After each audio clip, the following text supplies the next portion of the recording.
This is Garden Variety, a horticulture podcast from Iowa Public Radio and Iowa State University Extension and Outreach.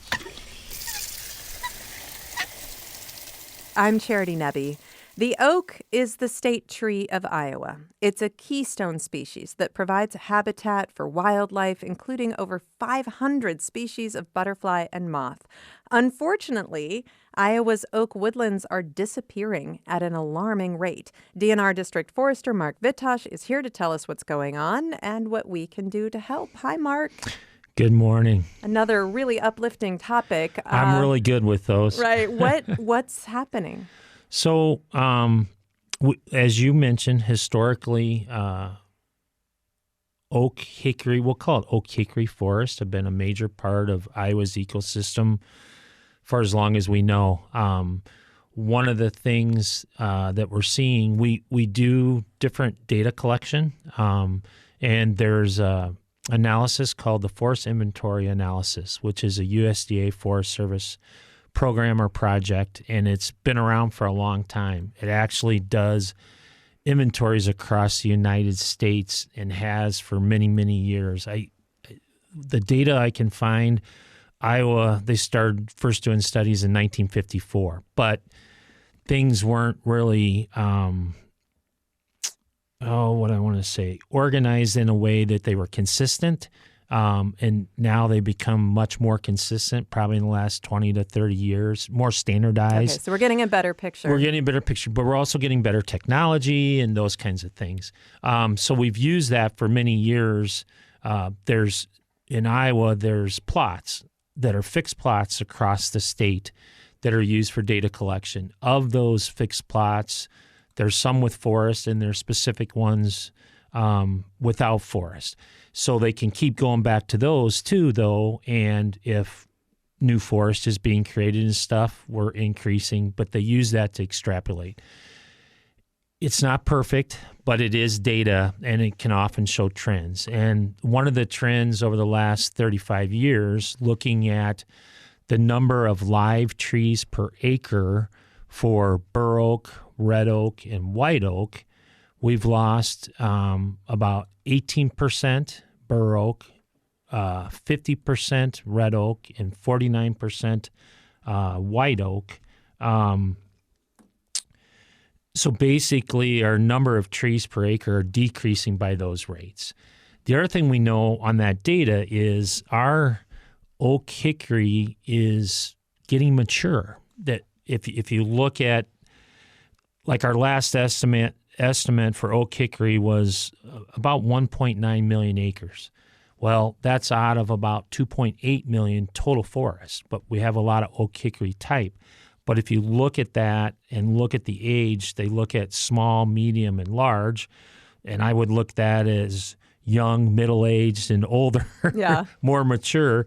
I don't have the exact percent, but probably over 50 to 70% of that is mature or older.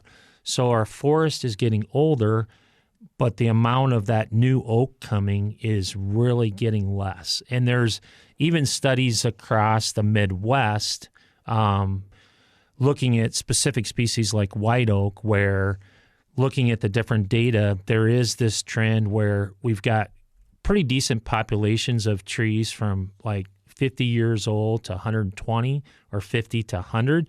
So we've got that kind of mature. But when you look at that 0 to 50, those numbers aren't matching up. So there's a gap there that we have older trees, but we don't have that young regeneration.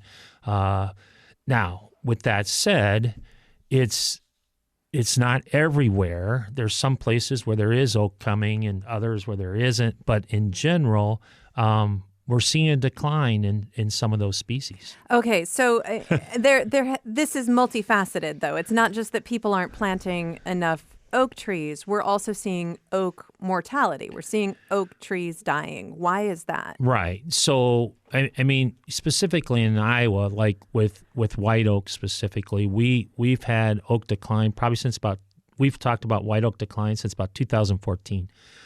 To this day, we still don't know why, but we have seen loss of white oak, specifically more mature stuff. I was talking to one of our specialists the other day. I see plantations of 10-year-old to 30-year-old white oak, and to me, they're doing pretty decent. But we might be starting to see decline of trees that are in that 18 to 20 inch. Well, a 20-inch white oak might be 100 to 110 years old. So it's, even though the lifespan of white oak is 300 years, we're seeing something at younger years where we might have issues. There could be disease issues. We always talk about oak wilt as an issue. We've had drought stresses that could be adding to that. We're having just general environmental changes, up and down temperatures and all kinds of different things. We've had derechos and other events.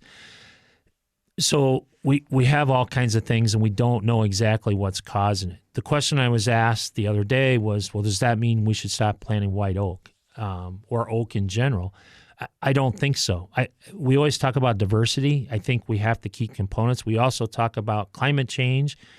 Are we getting species from the south that are starting to inch up or that we should be looking at? And we're looking at all those things. But I think if we continue diversity, we never want all eggs in one basket. But for all oak species like red oak, oak wilt is a significant issue with red oak. So we're losing those. We've talked about bur oak blight on bur oaks. We've seen a lot of decline on bur oaks. So we're seeing a number of species that are showing, instances of concern. We've also talked on this show about oak tatters. Yes. And oak tatters is really, really common, and we can't definitively say what causes oak tatters, but there's a lot of suspicion that it's because of the agrochemicals that we use in this state. That's one potential thing that we're looking at. We've looked at frost. There's also an insect that we know of that's in Iowa.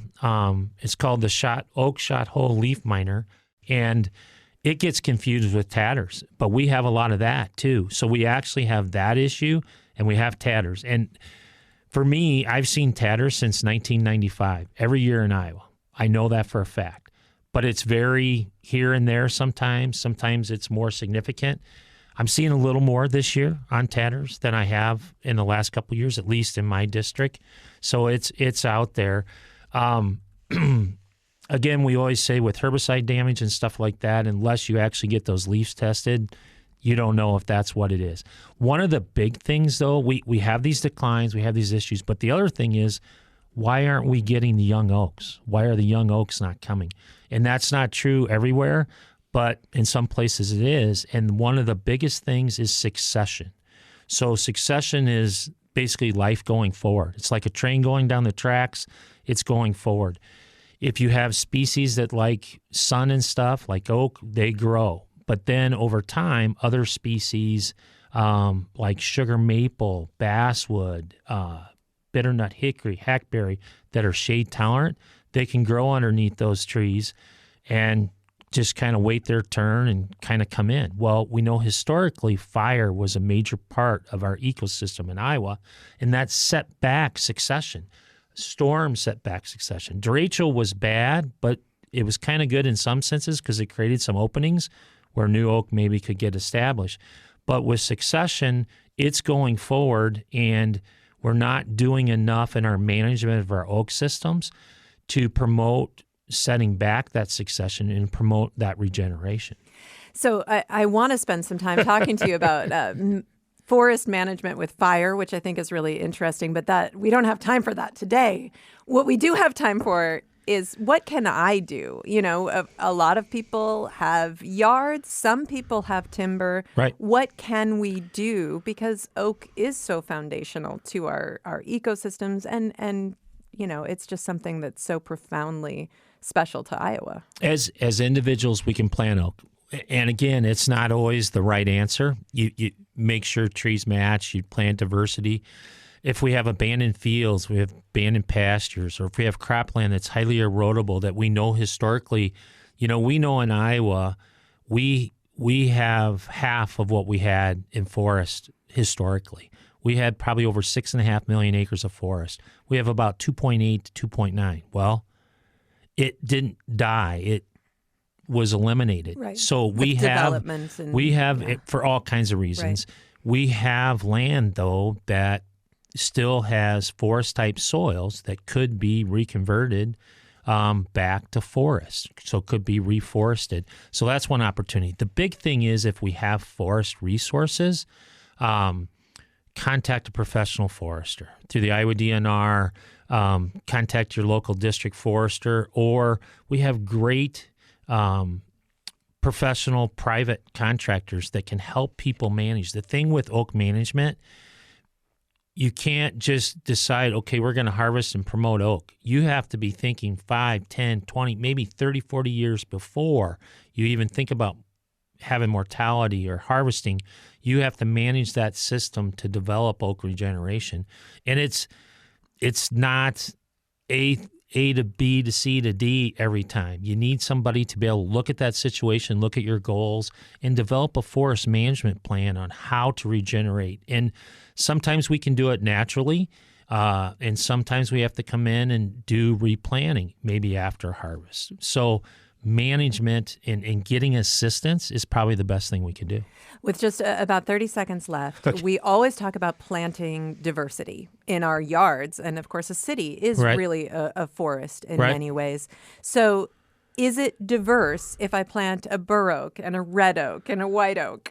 No. No. It's not. Okay. Because I'm just planting oak. Again, I'm putting all my eggs in one basket because there could be, all those that you mentioned can get oak wilt. There are some that are less susceptible. Throw chinkapin out there, less susceptible, swamp white oak. But in my yard or my city and stuff, if I have just all oak, that's great. But it's not, because we have spongy moth coming that's 10 miles from northeast Iowa that eventually is going to impact our state too. And one of its favorite foods is oak. So that's why diversity, not just oak, but oak is key. Mark Vitosh, DNR District Forester. For more gardening information and tips, please subscribe to our Garden Variety newsletter. Find out more at iowapublicradio.org/garden. I'm Charity Nebbe.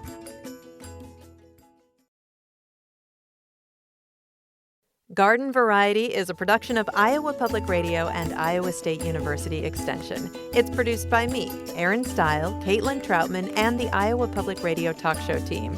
For more garden goodness, please subscribe to our Garden Variety newsletter. Just go to iowapublicradio.org/garden. I'm Charity Nebbe. See you next time.